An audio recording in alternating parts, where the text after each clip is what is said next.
Olá, estudantes! Sejam muito bem-vindos e muito bem-vindas para as nossas aulas de História de 2022. Eu sou o professor Tiago e estarei com vocês neste momento.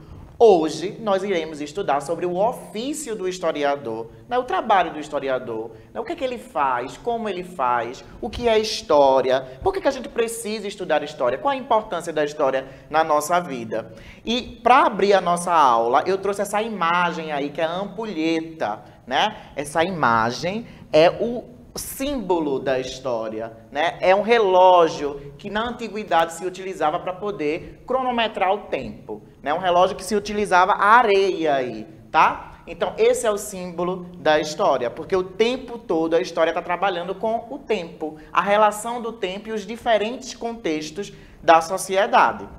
Vamos lá?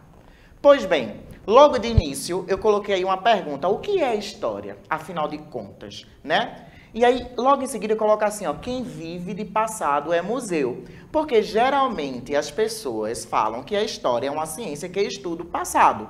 Sendo que história não é só isso, tá? A história é a ciência que estuda as ações humanas no tempo, ao longo do tempo. O que é que isso quer dizer, professor? Que a história, ela vai analisar como os seres humanos, eles produzem cultura, como eles vivem em sociedade, né, ao longo do tempo, relacionando o passado e o presente. A história não só fala do passado, ela fala dessa relação do passado com o presente, porque existem coisas do passado que permanecem até os dias de hoje. Tem coisas que são ressignificadas, ou seja, ganham novos significados, certo? E tem coisas que sofrem a descontinuidade, que não permanecem até os dias de hoje. E a história, ela busca analisar essas questões, né? Essa relação que o passado tem com os dias atuais, para a gente poder entender melhor os lugares em que a gente vive, né? Ela vai refletir essas permanências, essas continuidades, essas descontinuidades sociais, culturais, políticas e econômicas, tá? A história, ela vai estudar os processos da sociedade, os processos culturais, os processos políticos que existem nos fatos históricos. Por exemplo, né, diz que no dia 7 de setembro aconteceu, né, a independência do Brasil, em 1822. Sendo que para acontecer a independência do Brasil, houve vários processos sociais, vários processos culturais e vários processos políticos até chegar até aquele fato histórico. Tiveram algumas ações que foram cometidas por determinados sujeitos dentro da sociedade para acontecer aquela independência. E será que aquela independência aconteceu realmente nesse dia? Será que foi um dia único para poder acontecer? Quais são as ações humanas que tiveram antes daquele dia de 7 de setembro? E posteriormente, quais foram essas ações? Tá? Então, a história, ela busca estudar estes processos, né? E a independência do Brasil, no dia 7 de setembro, qual a influência que ela tem até os dias de hoje? Então, essa relação do tempo passado com o tempo presente, certo? Vamos lá. Então, por que eu estudo a história, né? Aí eu coloquei a imagem aí, ó, da conquista do homem, né, indo para o espaço, coloquei a imagem das caravelas, do nosso processo de colonização, exatamente para a gente poder entender que a história não só está falando do passado, ele fala também do nosso presente, tá? Então a história, ela vai estar sempre pensando nesses tempos, como é que eles estão entrelaçados. Vamos lá. Então, professor, por que é que eu preciso estudar história? Qual a importância disso para a minha vida? Primeiro, porque o ser humano, ele é histórico, gente. O sujeito da ciência história, né? O sujeito que a história estuda somos nós, os seres humanos. Se não houvesse a humanidade, não haveria história. O que nos faz ser diferente dos outros animais da natureza É exatamente porque produzimos cultura. E o que é a produção de cultura, professor? Cultura é tudo aquilo que o ser humano ele desenvolve a partir das suas necessidades. Aí existem as culturas materiais, que são as tecnologias que a gente produz para suprir essas necessidades. E existem as culturas imateriais, que são os sistemas políticos, que são as filosofias religiosas, as nossas ideologias, né? E tudo isso aí são ações que o homem e a mulher desenvolvem ao longo do tempo, né? E essas ações é o que a gente chama de trama histórica. E a história, ela estuda essas ações, né? Essa trama histórica. Então, o ser humano, por si só, é um ser histórico. E isso que faz dele ser diferente dos outros animais da natureza, porque a gente produz essa história. E quando a gente estuda a história, isso faz com que a gente possa entender melhor as nossas ações ao longo desse tempo. Isso nos ajuda a entender melhor o lugar em que a gente vive, tá? Quando eu estou estudando, por exemplo, eu quero estudar a história de como Vitória de Santo Antão ela foi criada, como é que ela foi fundada. Então, quando eu passo a estudar essa história, eu consigo entender melhor como as pessoas vivem nesse lugar, quais são as tradições deste local, as tradições culturais, as tradições sociais, as tradições políticas, né, que existem nesse local. Então a história nos fornece esse conhecimento de ter uma compreensão melhor do lugar em que a gente vive, né? A história também, gente, percebe que ela nos ajuda de diferentes formas, né? A história também nos ajuda a entender melhor a si mesmos e entender melhor o outro. Por quê? Porque a história ela fala das nossas identidades. E as identidades é aquilo que nos particulariza, é aquilo que nos identifica. Nós temos a nossa identidade pessoal. Sabe aquela... Não tem a identidade lá que a gente utiliza como documento? Ela nos diz quem nós somos, aquela identidade, né? Mas além daquela identidade do documento, né, nós também temos a nossa identidade pessoal, que é a nossa personalidade, é a nossa construção cultural, é a nossa construção política, é a nossa construção social, né? E aí a história permite a gente entender melhor estas identidades. Tanto a identidade particular, o nosso jeito de ser no mundo, né? O porquê que eu penso desta maneira, porque eu fui criado por um grupo familiar e a minha família me passou determinados valores. E esses valores fizeram com que eu fosse desta maneira. Além da minha família, eu participo de outros grupos sociais também, como a escola, os templos religiosos, que podem ser igrejas, terreiros de candomblé e de umbanda, né? E aí esses locais também, né, conferem para mim características que vão fazer parte da minha identidade particular, né? A praça, os meus grupos de amigos, todos esses grupos sociais influenciam na construção da minha identidade. E a história nos dá base para a gente poder compreender como esses grupos sociais ajudam, né, contribuem para a construção dessa identidade. A partir do momento que eu estudo a história da minha família, que eu estudo a história das religiões, né, que eu estudo a história do contexto ali dos meus amigos, dos grupos sociais dos meus amigos, então eu vou compreendendo, né, como é que eu ganhei, né, particularidades desses diferentes grupos e construir a minha identidade. Então a história ajuda a entender a si mesmo e ajuda a entender o outro também, a identidade das outras pessoas, né? Existem características que as pessoas falam de ser brasileiro, por exemplo, né? E quando a gente estuda a história do Brasil, a gente vai entender o porquê que as pessoas pensam que ser brasileiro é gostar de futebol, por exemplo, é gostar de carnaval, né? Ao longo do tempo, o que é que foi feito para que isso adentrasse, para que isso fizesse parte da identidade brasileira? Existe a história dos esportes, existe a história das festas carnavalescas, né, aqui no nosso país. Então, a história ela ajuda a entender como foi construída essa identidade, tanto as identidades particulares quanto as identidades sociais, as identidades coletivas, né? Além disso, a história ela permite a gente entender os processos de construção dessas diversas identidades, dessas múltiplas identidades. Porque a gente precisa entender, gente, que essas identidades, elas são múltiplas, porque as pessoas, elas são diferentes. E por mais que se diga assim, existe uma identidade brasileira, aí a gente tem aquela ideia de que todo mundo vai gostar das mesmas coisas, mas não é assim, né? Existem as identidades regionais, as identidades étnicas, as identidades culturais, e aí a gente tem essa diversidade. E essa diversidade de identidades, ela é construída a partir dos contextos. O que é isso, professor? Do lugar onde a gente está. Os lugares que a gente vive têm características sociais, têm características culturais, têm características políticas, têm características econômicas, e essas características aí é que vão influenciar na diversidade, né, na construção da diversidade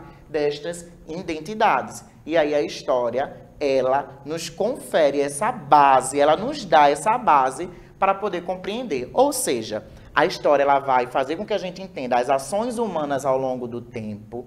A história vai fazer a gente compreender o lugar em que a gente vive, né? A história, ela vai nos ajudar a entender a si e aos outros e vai nos ajudar a entender as diferenças que existem na nossa sociedade, a diversidade, o porquê que as pessoas, elas são diferentes. E logo, ela também nos dá a possibilidade de respeitarmos essas diferenças, porque a gente está compreendendo este lugar e estamos compreendendo o outro e a si. Então, ela vai nos conferir essa base para a gente poder respeitar essa diversidade, né? Além disso, da gente poder ter um poder de crítica dentro do nosso lugar onde a gente vive, né? Da gente querer melhorar sempre esse lugar, o nosso país, a nossa cidade, o nosso bairro, né? A nossa rua, né? A gente poder olhar para esses lugares, compreender qual foi a construção desses lugares e sempre buscar a melhoria deles. E através da história a gente consegue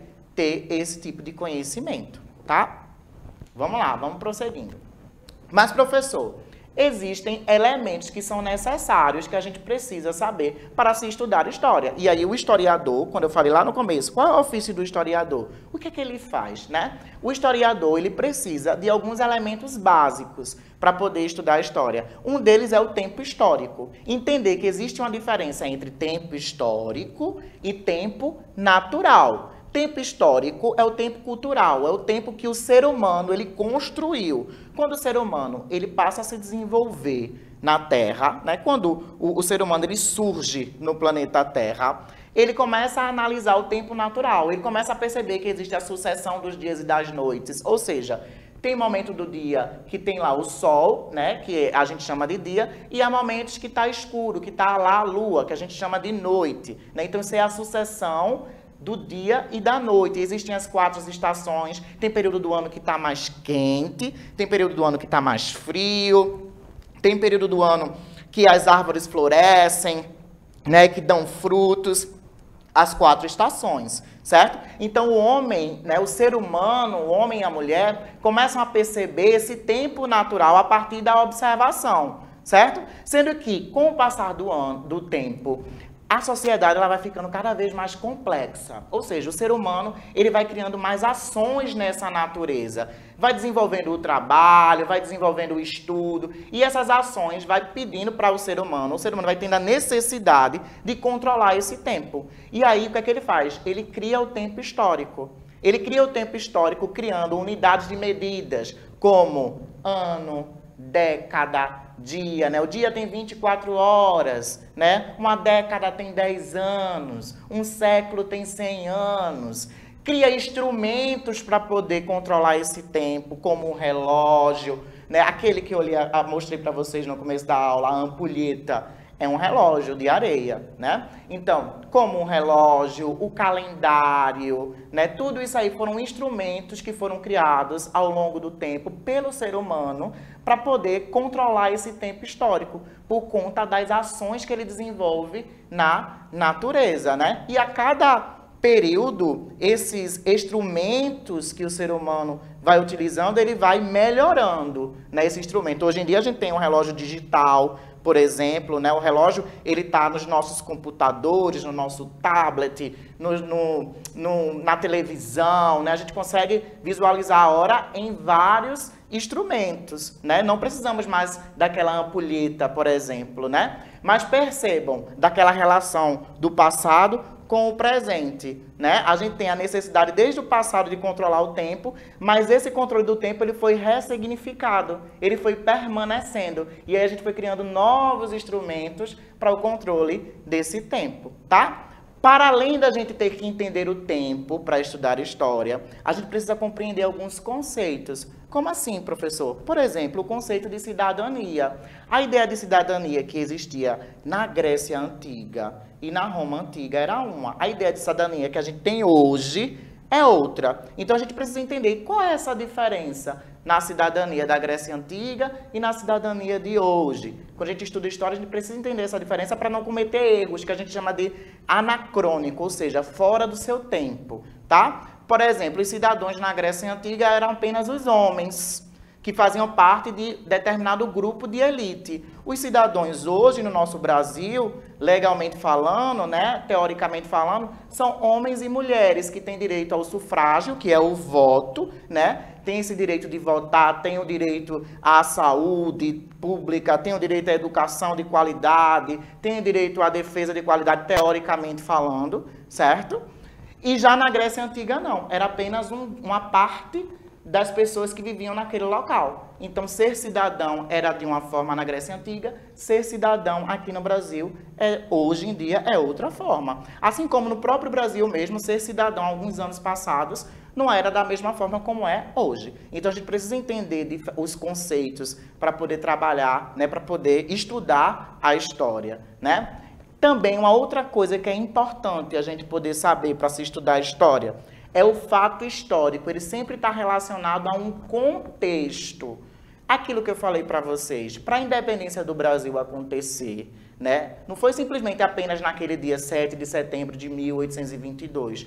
Houveram ações antes daquele dia e posterior, depois daquele dia. Isso aí é o que a gente chama de contexto, né? Tiveram pessoas envolvidas da política, isso teve uma influência no contexto social, nas ações que as pessoas cometiam na sociedade, na cultura, né, do nosso país.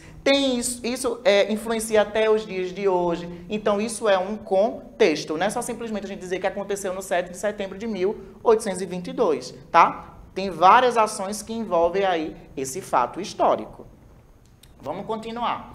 E aí agora a gente vai falar das fontes históricas, né? Para o historiador, ele poder produzir a história, essas histórias que a gente vê nos livros, coisa e tal, ele necessita das fontes históricas. As fontes históricas é que vai dar base para o historiador construir a história e a gente poder estudá-las. E aí a gente vai ter diferentes fontes históricas. A gente tem as fontes históricas visuais, que são fotografias, são pinturas, desenhos, cartões postais, né? Tem aí as fontes históricas escritas, as cédulas de identidade, os documentos, são fontes históricas escritas. As fontes históricas orais, que é as lendas de um determinado povo, as cantigas, entrevistas, né? Temos aí as fontes históricas da cultura material, que é aquilo que determinada sociedade produziu, como as cerâmicas, os brinquedos, as artes, as vestimentas, né? E essas fontes históricas, o historiador, ele estuda sobre ela, ele conversa com essas fontes, ele faz perguntas. Quando ela foi criada? Por que ela foi criada? Por que esse povo criou esse determinado objeto? Para que servia esse objeto? Então, essas fontes é que irão dar base para que o historiador ele possa construir o seu trabalho. Bem, gente, essa foi a nossa aula, tá? Espero todos vocês na nossa próxima aula. Um cheiro grande e um abraço.